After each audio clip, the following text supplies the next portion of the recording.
चला आज बनवूया डाळपुरी. हरभरे डाळ घेऊ 1 वाटी. 2 तास भिजू घालू.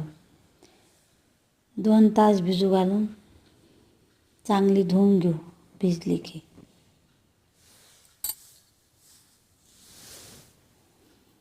धने मिरे पॅनमध्ये टाकून घेऊ भुजायसाठी. जिरं, शोप, लवंगा 2-3 चांगलं भाजून घेऊ लालसर.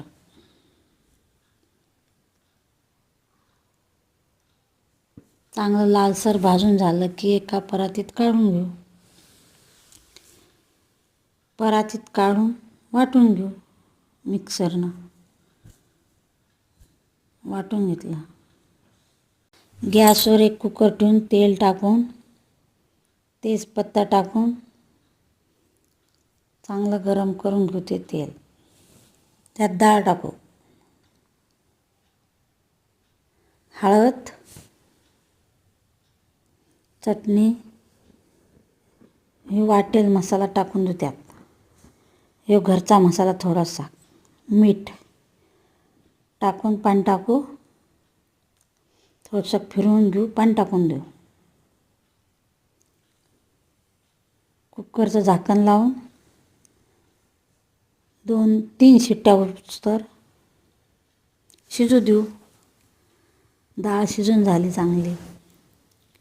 तेजपत्ता काढून घेतला बाहेर.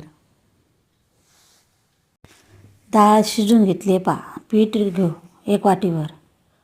मीठ टाकू. तेल टाकू. चांगलं मिक्स करून घेऊ. पाणी टाकून घट्ट भिजू. लाटून घेऊ थोडंसं उंडा.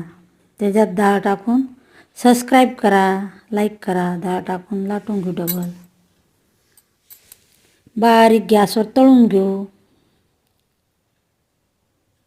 खाण्यासाठी डाळपुरी आपली तयार. दह्यासोबत सर्व करा.